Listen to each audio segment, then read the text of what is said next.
हमारे यहाँ कोई बच्चा कुछ अच्छी चीज कर लेता है, कोई बच्चा अच्छे कपड़े वपड़े पहन करके अवसर के लिए तैयार होता है तो परिवार में एक आध स्वजन आ जाता है, किसी की नजर लग जाएगी, बिल्कुल काला टीका कर दो, तो ऐसे काला टीका कर देते हैं। आज देश पिछले 10 साल में समृद्धि के नए नए शिखर सर कर रहा है। एक भव्य दिव्य वातावरण बना है, उसको नजर न लग जाए, इसलिए काला टीका करने का एक प्रयास हुआ है। मैं उसके लिए भी खड़गे जी का बहुत धन्यवाद करता हूं, ताकि इस हमारी प्रगति की यात्रा को कोई नजर न लग जाए। ये नजर न लग जाए इसलिए आपने आज जो काला टीका किया है, मैं तो सोच रहा था सब काले कपड़ों में आएंगे, लेकिन शायद काला जोदू खिंचते खिंचते खिंचते ब्लैक पेपर तक चला गया है। लेकिन फिर भी मैं उसका भी स्वागत करता हूं, क्योंकि जब भी अच्छी बात होती है काला टीका नजर न लग जाए, इसलिए बहुत जरूरी होता है।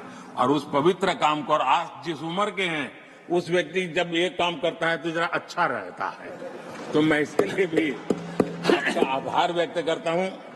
आदरणीय सभापति जी, ये विषय कोई लंबे समय लंबा बोलने का तो है नहीं, लेकिन हमारे यहाँ शास्त्रों में एक बहुत बढ़िया बात कही गई है। शायद हमारे सब साथी जा रहे हैं तो जो कमी भी हमें महसूस होगी उनकी, क्योंकि उनके विचारों का लाभ जो आ जाएंगे वापिस वो तो और तेज तरार होकर के आएंगे। जिसको हमला करना है वो भी मजेदार हमले करेंगे, और जिसको रक्षा कवच करना बनाना है वो भी बढ़िया बनाएंगे। वो अपना काम चलता रहेगा। हमारे यहाँ शास्त्रों में कहा गया है, गुणा गुणज्ञेषु गुणा भवन्ति, गुणा गुणज्ञेषु गुणा भवन्ति, ते निर्गुणम प्राप्य भवन्ति दोषाः, ते निर्गुणम प्राप्य भवन्ति दोषाः। आस्वाद्य तोया प्रवहन्ति नद्य, समुद्र मासादय भवन्तय पेया। उसका मतलब है गुण गुणी लोगों के बीच रहकर गुण होते हैं। जो गुणी लोगों के बीच रहने का मौका मिला तो उनके साथ रहने से हमारे भी गुणों में बढ़ोतरी होती है। निर्गुण को प्राप्त करके वो दोष युक्त हो जाते हैं। अगर गुणियों के बीच में बैठते हैं तो गुण तो बढ़ जाता है, लेकिन गुण ही नहीं है तो दोष बढ़ जाते हैं। और आगे कहा है, नदियों का जल तभी तक पीने योग्य होता है जब वो बहता रहता है। सदन में भी हर 2 साल के बाद नया प्रवाह आता है,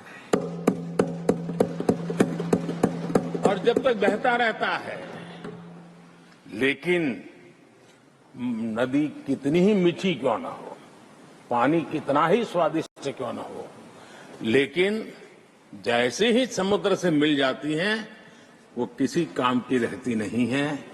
उसमें दोष आ जाते हैं, दोष युक्त हो जाते हैं, और इसलिए समुद्र को प्राप्त करने के बाद पीने योग्य नहीं रहता। मैं समझता हूं ये संदेश हर एक के जीवन में प्रेरक रहेगा। इसी भावना के साथ जो साथी समाज जीवन के एक बहुत बड़े फलक पर जा रहे हैं, इस जीवंत यूनिवर्सिटी से अनुभव प्राप्त करके जा रहे हैं, उनका मार्गदर्शन, उनका कर्तृत्व राष्ट्र के काम आएगा, नई पीढ़ी को प्रेरणा देता रहेगा।